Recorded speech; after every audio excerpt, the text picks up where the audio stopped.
যতই নাড়ো কল কাটিয়ে দিল্লি যাবে হাওয়াই চটি, এটা বুঝে নাও। এবং বাংলার মানুষ তাদেরকে বিভ্রান্ত করার জন্য এই যে চক্রান্ত, এবং বাংলাকে কলুষিত করা, মমতা বন্দ্যোপাধ্যায়কে কলুষিত করার এই চক্রান্ত, আমরা আগেই বলেছিলাম, তখন মানুষ বলতো তৃণমূল নিজের পিঠ বাঁচানোর জন্য বলছে।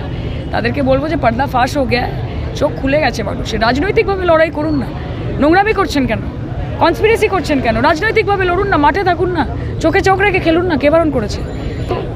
যাদবপুরের মানুষের পালস বোঝার কী আছে? ছোটোবেলা থেকে এখানে বড় হয়েছি, মানুষ হয়েছি। মমতা বন্দ্যোপাধ্যায়কে তারা বারংবার আশীর্বাদ করেছে। 1984 সালে যখন কেউ ভাবতে পারেনি তখন আশীর্বাদ করেছে। Jadavpur stands for change, Jadavpur stands for energy, for excitement, for youth. আমি বিশ্বাস করছি যে যাদবপুরের মানুষ দুহাত ভরে আমাকে এবং তৃণমূল কংগ্রেসকে আশীর্বাদ করবে।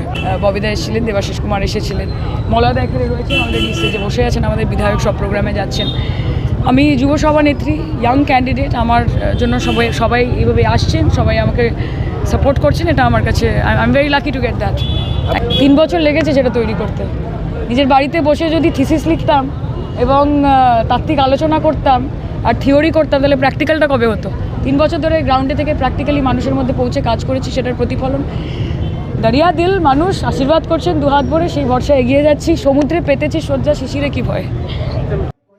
আমরা প্রথম যেদিনকে এসছিল, স্বাভাবিকভাবেই বাংলার মানুষের কাছে মনে হয়েছিল তৃণমূল কংগ্রেসের বোধহয় নীতি নৈতিকতাটা হারিয়ে গেছে।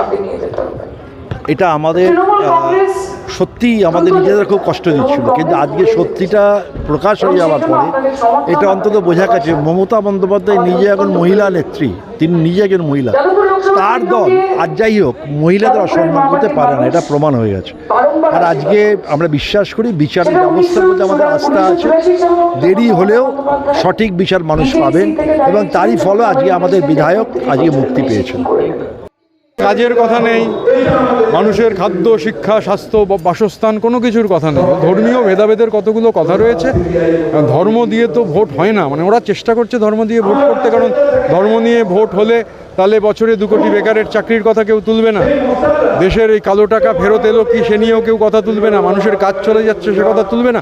বিজেপি ন্যাচারালি চায় গোটা ন্যারেটিভটা ধর্মভিত্তিক হোক, সে চেষ্টা প্রধানমন্ত্রী করছেন। আয়নির জয় সময়ের অপেক্ষা। প্রশ্ন হচ্ছে ও কত ভোটে জিতবে, সুতরাং ও জিতবে এটা নিয়ে তো সন্দেহ নেই, কত ভোটে জিতবে সেটা 4 তারিখ বোঝা যাবে।